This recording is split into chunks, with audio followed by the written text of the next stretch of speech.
ইতিহাস তৈরি হয়েছে ঠিক এই মুহূর্তে। আজ বিকেল ৩টা ৪৫ মন্ত্রিপরিষদ বিভাগের সম্মেলন কক্ষ। পে কমিশনের সর্বশেষ সভা শেষ হওয়ার সাথে সাথে বাংলাদেশের প্রশাসনিক ইতিহাসে যুক্ত হয়েছে এক নতুন অধ্যায়, এমন এক অধ্যায় যা লাখ লাখ প্রবীণ নাগরিকের জীবনে আনবে অভূতপূর্ব পরিবর্তন। প্রশ্ন একটাই, কি হয়েছে এই সভায়? উত্তর সহজ কিন্তু প্রভাব বিশাল। পেনশনভোগীদের জন্য প্রস্তাব করা হয়েছে এমন সংস্কার যা আগের ৮টি পে স্কেলে কখনো ছিল না, এবং এই সংস্কারের মূল ভিত্তি হলো একটি সহজ কিন্তু শক্তিশালী নীতি। যার প্রয়োজন বেশি তাকে দিতে হবে বেশি। ৩টি ক্যাটাগরি, 3টি আলাদা হার, একটি সুনির্দিষ্ট লক্ষ্য। প্রথম ক্যাটাগরি নিয়ে কথা বলি, যারা মাসে ২০,০০০ টাকার কম পেনশন পান। দেশের প্রায় ২ লাখ পেনশনভোগী এই শ্রেণীতে পড়েন। এরা বেশিরভাগ তৃতীয় ও চতুর্থ শ্রেণীর অবসরপ্রাপ্ত কর্মচারী, যারা জীবনভর হাড়ভাঙা পরিশ্রম করেছেন, অফিস পরিষ্কার করেছেন, ফাইল বহন করেছেন, পিয়ন, চাপরাশি, ড্রাইভার, মালি হিসেবে সেবা দিয়েছেন। এখন তারা পান ৮ থেকে ১৫,০০০ টাকা পেনশন। বর্তমান বাজার দরে এই টাকা দিয়ে বেঁচে থাকা কতটা কঠিন তা বলার অপেক্ষা রাখে না। একটা ছোট্ট রুমের ভাড়ায় ৫-৬ হাজার টাকা, খাবার খরচ ৭-৮ হাজার, ওষুধপত্র আরও ৩-৪ হাজার, বিদ্যুৎ পানি গ্যাসের বিল ২,০০০। হিসাব মিলছে না, প্রতি মাসে ঘাটতি। তাই তারা সন্তানদের উপর নির্ভরশীল। কারো কারো হয়তো সন্তানও নেই, তাদের কষ্ট আরও বেশি। পে কমিশন এই বাস্তবতা দেখেছে এবং একটি সাহসী সিদ্ধান্ত নিয়েছে। এই ক্যাটাগরির সবার পেনশন বাড়বে ১০০%, মানে দ্বিগুণ। যিনি ১০,০০০ পান তিনি পাবেন ২০,০০০, যিনি ১৫,০০০ পান তিনি পাবেন ৩০,০০০। এই বৃদ্ধি শুধু সংখ্যা নয়, এটা তাদের জীবনযাপনের মান, এটা তাদের আত্মসম্মান, এটা তাদের স্বাধীনতা। দ্বিতীয় ক্যাটাগরি, মধ্যবিত্ত পেনশনভোগীরা, যারা ২০,০০০ থেকে ৪০,০০০ টাকা পেনশন পান।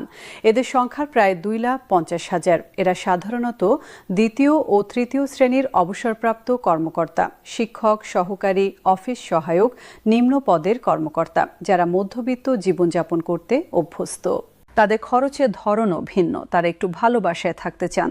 ১০-১২ হাজার টাকা ভাড়া, সন্তানদের সাহায্য করেন, নাতি নাতনিদের জন্য খরচ করেন, মাসে একবার হলেও রেস্তোরাঁ যেতে চান, বছরে একবার হলেও বেড়াতে যেতে চান। এই জীবনযাত্রা বজায় রাখতে তাদের আরও বেশি আয় প্রয়োজন। পে কমিশন তাদের জন্য প্রস্তাব করেছে ৭৫% বৃদ্ধি। যিনি ৩০,০০০ টাকা পান তিনি পাবেন ২২,৫০০ টাকা বেশি। নতুন পেনশন হবে ৫২,৫০০ টাকা। এই বৃদ্ধি তাদের মধ্যবিত্ত জীবনযাত্রা ধরে রাখতে যথেষ্ট সহায়ক হবে। তৃতীয় ক্যাটাগরি, উচ্চ পদস্থ অবসরপ্রাপ্ত কর্মকর্তারা, যারা ৪০,০০০ টাকার বেশি পেনশন পান। এদের সংখ্যা প্রায় ৫০,০০০। এরা সাধারণত প্রথম ও দ্বিতীয় শ্রেণীর কর্মকর্তা, সচিব, অতিরিক্ত সচিব, যুগ্ম সচিব, উপসচিব পর্যায়ের কর্মকর্তা, যারা জীবনে উচ্চ পদে ছিলেন এবং উচ্চ জীবনযাত্রায় অভ্যস্ত। তাদের জন্য পে কমিশন প্রস্তাব করেছে ৫৫% বৃদ্ধি। যিনি ৫০,০০০ টাকা পান তিনি পাবেন ২৭,৫০০ টাকা বেশি। নতুন পেনশন হবে ৭৭,৫০০ টাকা। শতাংশের হিসেবে কম হলেও টাকার অঙ্কে এটি উল্লেখযোগ্য বৃদ্ধি। কেন এই পার্থক্য? কেন নিম্ন আয়ের মানুষ পাবে ১০০% আর উচ্চ আয়ের মানুষ পাবে ৫৫%? এটা কি বৈষম্য নয়? না, এটা ন্যায় বিচার।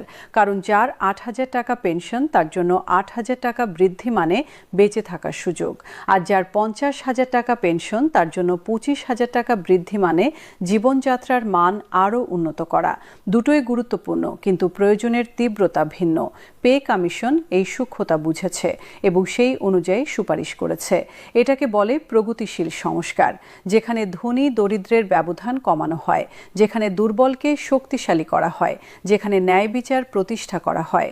কিন্তু পেনশন বৃদ্ধি এই সংস্কারের একমাত্র দিক নয়।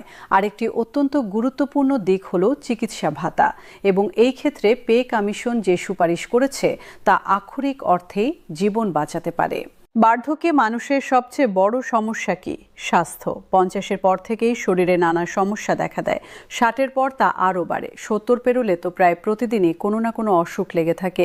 ডায়াবেটিস, উচ্চ রক্তচাপ, হৃদরোগ, কিডনি সমস্যা, বাতের ব্যথা, চোখের সমস্যা, এসব তো নিত্যসঙ্গী। প্রতি মাসে ওষুধের খরচ ৫ থেকে ১০,০০০ টাকা, কখনো কখনো আরও বেশি। হাসপাতালে ভর্তি হলে তো লাখ টাকা খরচ হয়ে যায়।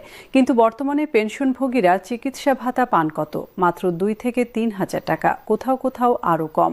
এই টাকা দিয়ে কি হয়? একটা মাসের ওষুধই কেনা যায় না। বাকিটা কোথা থেকে আসবে? পেনশন থেকে কাটতে হয় অথবা সন্তানদের কাছে হাত পাততে হয়। পে কমিশন এই সমস্যা গভীরভাবে অনুধাবন করেছে এবং একটি যুগান্তকারী প্রস্তাব দিয়েছে।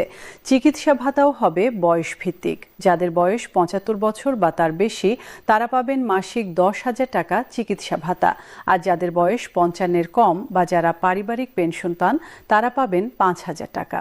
10,000 টাকা চিকিৎসা ভাতা, এটা কতটা বড় পরিবর্তন তা বুঝতে হলে একটা উদাহরণ দেওয়া যাক।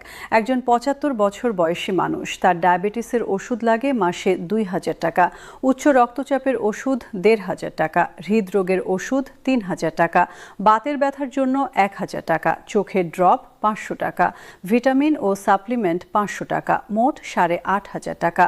10,000 টাকার চিকিৎসা ভাতা তার এই খরচের পুরোটাই মেটাবে এবং কিছু টাকা বেঁচেও যাবে। এটা শুধু আর্থিক সহায়তা নয়, এটা মানসিক শান্তি।